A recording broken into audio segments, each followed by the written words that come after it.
In the great grasslands of ancient Zamunda, where baobab trees reached to touch the sky and the sun painted the earth gold, there lived a girl named Nandi. She was the daughter of Chief Mbu, leader of the Nyoka people, a proud and wise tribe that honored nature, ancestors, and the rhythm of the drum. Nandi was unlike any other child in the village. She was quiet, observant, and always seemed to hear things others could not. While other children played under the sun, Nandi would sit beside her grandmother's hut and listen to the rustling of the grass, the whispers of the wind, and most of all, the beat of the village drum. This drum, known as ngoma, was no ordinary drum. Carved from sacred Irako wood and wrapped in lion hide, ngoma was the voice of the ancestors. It was played during births, weddings, harvests, and war councils. Only the drumkeeper, an old man named Baba Chuku, was allowed to touch it. But one moonless night, the drum spoke. Not with sound, but with words. "Nandi," it said in a deep, echoing tone. "The forest stirs. Darkness awakens. You must find the song of the ancients." Startled, Nandi fell back. The drum's voice melted into the night, as if it had never spoken. Days turned into weeks. Strange things began happening.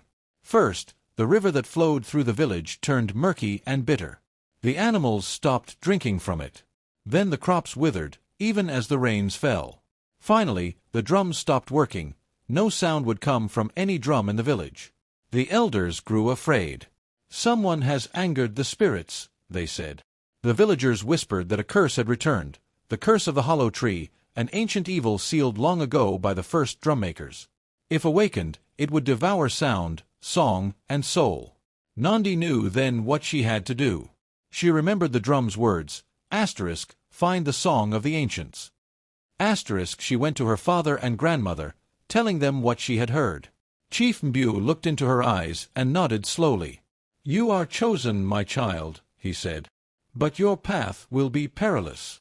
Grandmother gave Nandi a small pouch filled with kola nuts, a carved stone amulet, and a whisper, "Follow the fireflies. They will guide you."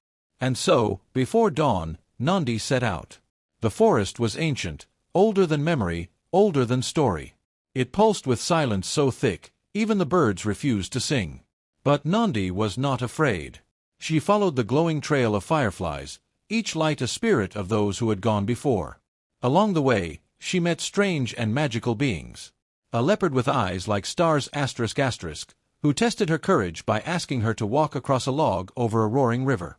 When she did, he gave her a golden whisker for protection. A tree that told stories whose bark peeled back to reveal scenes from history. From it, Nandi learned that the hollow tree was a prison for the spirit of Bolail, the god of silence, who had once tried to erase music from the world. A spider named Inkosazana**, who wove riddles instead of webs. When Nandi solved 3 of its riddles, it gave her a strand of moonlight. Finally, after 7 suns and 7 moons, she came upon the hollow tree. It stood tall and terrible, its bark gray as ash, its trunk open like a mouth. From within, silence poured like smoke. And there, chained in silence, was ngoma, the talking drum. Its skin was torn, its voice stilled. Nandi stepped forward. She took the golden whisker, the moonlight strand, and her grandmother's amulet. Placing them on the ground, she began to hum. It was a small tune at first, something her mother used to sing while braiding her hair. The notes fluttered through the air like birds. Then the ground trembled. The hollow tree groaned. The chains around the drum loosened. Nandi sang louder. Her voice wove with the spirits of the fireflies, the stories of the tree, and the riddles of the spider. She wasn't just singing, she was remembering. Every song her people had ever sung, every heartbeat, every drumbeat. From her chest, a rhythm erupted. Dum-dum. Dum-da-dum. The talking drum echoed back. Dum-dum. The curse shattered. The hollow tree cracked, then crumbled, releasing a rush of sound that soared through the sky. Birds sang, rivers gurgled, and even the wind began to whisper again. Bolail, the god of silence, rose from the ruins, tall and shadowed. But instead of rage, he bowed to Nandi. "You have brought balance," he said. "Even silence must dance with song." And with that, he faded into wind. Nandi returned home to great celebration. The crops bloomed. The river flowed sweet again. The drums sang as they never had before. Baba Chuku placed the talking drum in Nandi's hands. "You are now the keeper of the voice," he said. "Let your song guide the people." From that day on, Nandi became a legend. She taught her village to listen, not just with ears, but with heart. Under her, songs were not just music, but memory, healing, and truth. And even today, when the drums are played beneath an African moon, and the fireflies gather, you may hear a soft voice echo in the wind. Remember the song, and the song will remember you.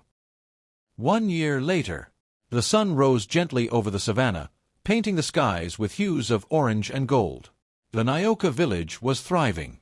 Music filled the air once more. Children laughed, elders drummed, and harvests were abundant. Nandi, now the keeper of the voice, sat beneath the sacred baobab tree, teaching the young ones how to hear with more than their ears.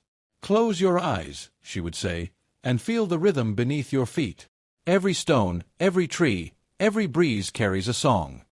But while peace reigned on the surface, a strange silence had begun to creep across the far borders of the land.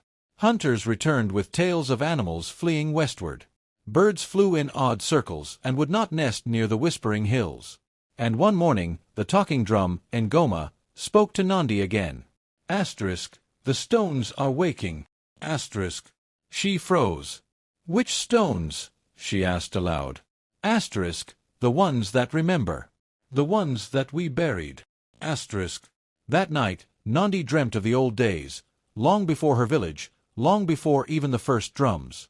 She saw a great war between two tribes, one who worshipped sound, and another who honored silence. The war ended when a sacred treaty was carved into a ring of tall stones, the Whispering Stones, and sealed by both drum and silence alike. But something had disturbed them. The next morning, Nandi met with the council of elders. "The Whispering Stones lie beyond the River of Bones," said Baba Chuku, who had come out of retirement to advise her. "No one goes there anymore." "But we must," Nandi replied. "If the stones are waking, they may unseal more than just memory. They may call back the forgotten ones." The elders gasped. The forgotten ones were the spirits of ancient warriors who had once tried to enslave both silence and song, twisting them into weapons of fear. Reluctantly, the council agreed. Nandi would journey to the Whispering Stones, accompanied by 3 companions. Kazi, a brave hunter whose arrows could strike even in darkness.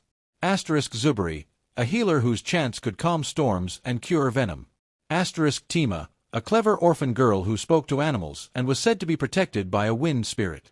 Together, they crossed the River of Bones, a misty, gray place filled with echoes and bones of long-dead beasts.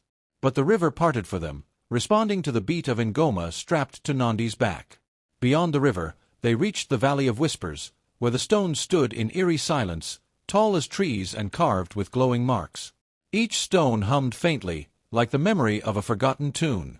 As Nandi approached, a voice echoed in her mind. "Keeper, why have you returned?" She placed her hands on the nearest stone. "I came to listen." Suddenly, the stones lit up. The stones showed a vision, not of war, but of betrayal. The Silence tribe, it turned out, had not agreed willingly to the treaty. They had been tricked, silenced not by peace, but by enchantment. Their voice had been bound inside the hollow tree, with Bolail watching over it, his silence mistaken for evil. Nandi gasped. "We were wrong," she whispered. "Bolail was never the enemy. He was the guardian." But now the silence was unraveling, and with it, something darker was rising. Zamani, the ancient warlord who had first forged war from sound. He had been sealed between the stones, buried in the quiet, and now he stirred. The ground rumbled. The sky turned gray.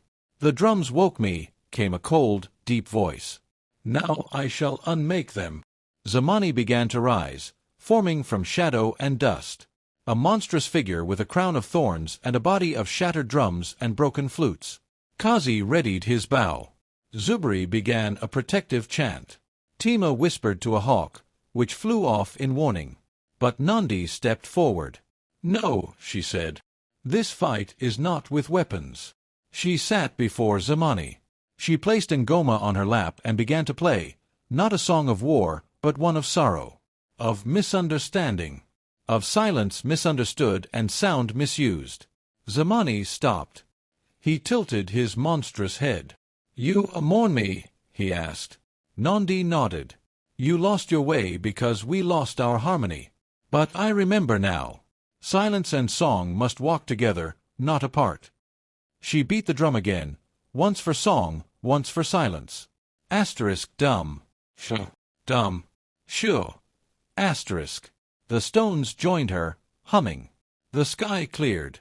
And Zamani, now weeping shadows, bowed his head and melted into the earth. That night, the whispering stones sang once more. A new song, a song of balance, was etched into their surface, this time with Nandi's name among the ancient guardians. When the group returned home, they were welcomed as heroes once again. But Nandi knew this was just the beginning. Now, as keeper of the voice, she didn't just protect the drum. She protected the balance between sound and silence, truth and story, rage and peace. And so, under the stars, she whispered a promise into the wind. "As long as I breathe, I will listen. And where there is listening, there will always be peace."